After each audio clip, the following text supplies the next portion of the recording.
Bismillahirrahmanirrahim. Lecture number 6, Physics. Gauss's law. Gauss's law is about the flux.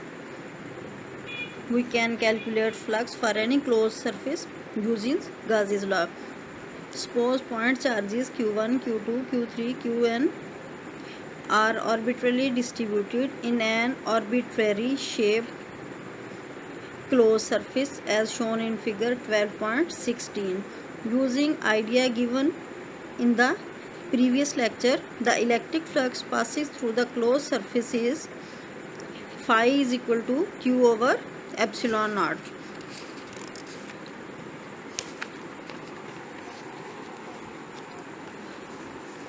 For the first charge, the flux will be phi 1 will be equal to Q1 over epsilon naught. Similarly, phi 2 will be equal to Q2 over epsilon naught, and so on. Phi n will be equal to Qn over epsilon naught. In this way, the total flux phi E can be calculated by adding all these flux. Phi E will be equal to phi 1 plus phi 2 plus phi 3 up to phi n. So we can write phi E is equal to Q1 over epsilon naught plus Q2 over epsilon naught plus Q3 over epsilon naught plus up to so on Qn over epsilon naught. Then phi E will be equal to 1 over epsilon naught हम common ले लेंगे, तो expression बाकी Q1 plus Q2 plus Q3 up to so on आ जाएगा. तो ये Q1, Q2, Q3, Qn को हम एडअप कर लें तो क्लोज सरफेस का टोटल चार्ज होगा. We can write phi is equal to 1 over epsilon naught multiplied by total charge enclosed by the closed surface, और इसको कैपिटल Q से रिप्रेजेंट कर देंगे. phi is equal to 1 over epsilon naught multiplied by Q, और इसको times Q भी हम कहते हैं, where Q is equal to Q1 plus Q2 plus Q3 plus up to so on Qn is the total charge enclosed by closed surface. Equation 12.16 is mathematical expression of Gauss's law, which can be stated as the flux through any closed surface is 1 over epsilon naught times the total charge enclosed in it. ये statement है Gauss's law की, इसको आपने word to word याद करना है. अब Gauss's law की एप्लीकेशंस हैं हमारे पास, इसकी 3 एप्लीकेशंस हैं, इनको हम स्टेप बाय स्टेप डिस्कस करेंगे. Gauss's law is applied to calculate the electric intensity due to different charge configurations.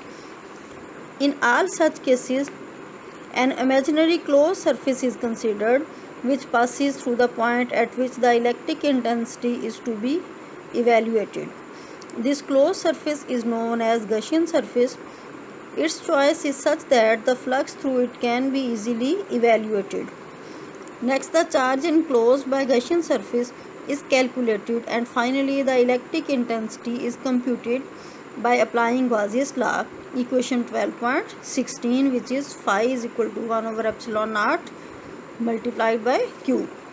We will illustrate the procedure by considering some examples. First example है intensity of field inside a hollow charge sphere. हमारे पास एक sphere है जो hollow है, यानी अंदर से खोखला है, खाली है. Suppose that a hollow conducting sphere of radius r is given a positive charge q. We wish to calculate the field intensity first at a point inside the sphere. Now imagine a sphere of radius r dash which is less than r to be inscribed within the hollow charge sphere as shown in figure 12.17. The surface of this sphere is the Gaussian surface. Let phi be the flux through this closed surface. It can be seen in the figure that the charge enclosed by the Gaussian surface is 0. Applying Gauss's law, we have flux phi is equal to Q over epsilon naught. क्योंकि interior में या sphere के अंदर hollow conducting sphere में charge 0 होता है, तो यहाँ चार्ज की वैल्यू आप 0 सब्स्टिट्यूट करें तो फ्लक्स आपके पास 0 आ जाएगा. It means phi is equal to 0. और फ्लक्स की जो डेफिनेशन हमने पढ़ी है उसके मुताबिक phi is equal to E dot A. अब एरिया तो ज़ीरो नहीं हो सकता, स्फीयर का एरिया एग्जिस्ट करता है और फ्लक्स को ज़ीरो होने के लिए ये ज़रूरी है कि ई और ए दोनों में से एटलीस्ट एक क्वांटिटी ज़ीरो हो। तो इसके लिए एरिया चूँकि ज़ीरो नहीं हो सकता तो इलेक्ट्रिक इंटेंसिटी ज़ीरो होगी। तो हमारे पास इलेक्ट्रिक इंटेंसिटी की वैल्यू ज़ीरो, फ्लक्स को ज़ीरो लगा के फिर इलेक्ट्रिक इंटेंसिटी हमारे पास ज़ीरो आ जाएगी। Thus, the interior of a hollow charged metal sphere is a field-free region. As a consequence, any apparatus placed within a metal enclosure is shielded from electric field. Second application है electric intensity due to an infinite sheet of charge. Infinite sheet का मतलब ये है कि वो हर तरफ से लामहदूद हो। अब पेज पे तो हम इन्फिनिट को ड्रा नहीं कर सकते, उसके लिए हम सपोज करेंगे कि हमने इन्फिनिट शीट का एक पार्ट, फाइनाइट पार्ट कट कर लिया है। इन्फिनिट शीट लेने का मकसद ये है कि हम चार्जेस को यूनिफॉर्मली डिस्ट्रीब्यूट करना चाहते हैं। अगर इन्फिनिट शीट ना हो तो फिर चार्जेस उसके साइडों पे फील्ड नॉन यूनिफॉर्म हो जाता है। यूनिफॉर्म फील्ड के लिए हम इन्फिनिट लेते हैं, लेकिन इन्फिनिट को हम ड्रा नहीं कर सकते तो उसका एक फाइनाइट पार्ट ले लेते हैं। Suppose we have a plane sheet of infinite extent on which positive charges are uniformly distributed. The uniform surface charge density is say sigma. Sigma is surface charge density, ये है charge पर unit area. Sigma will be equal to Q over A. A finite part of this sheet is shown in figure 12.18. To calculate the electric intensity E at a point P close to the sheet, imagine a closed Gaussian surface in the form of a cylinder passing through the sheet whose one flat face contains point P. From symmetry, we can conclude that E points at right angle to the end faces and away from the plane. Since E is parallel to the curved surface of the cylinder, so there is no contribution to the flux from the curved wall of the cylinder, while it will be for the other faces. EA plus EA is equal to 2EA. ये side पे मैंने calculate भी कर दिया है, page पे pick से आप देख लें।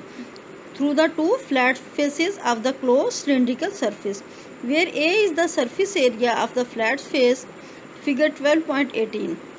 As the charge enclosed by the closed surface is sigma A, therefore according to Gauss's law, phi E is equal to 1 over epsilon naught into charge enclosed by the closed surface। और वो charge हमने surface charge density के फार्मूले से उसको sigma ए के equal substitute करना, यानी Q is equal to sigma A. Phi E is equal to 1 over epsilon naught into sigma A, और फाई ई फ्लक्स की वैल्यू हमारे पास 2EA है। यहाँ फ्लक्स फाई ई की बजाय हम 2A सब्स्टिट्यूट करेंगे तो 2EA will be equal to 1 over epsilon naught into sigma A से कैंसिल हो जाएगा और E आपके पास आ जाएगा सिग्मा ओवर 2 एप्सिलॉन नॉट। और वेक्टर फॉर्म में हमारे पास electric intensity will be equal to sigma over 2 epsilon naught r cap, where r cap is a unit vector normal to the sheet directed away from it.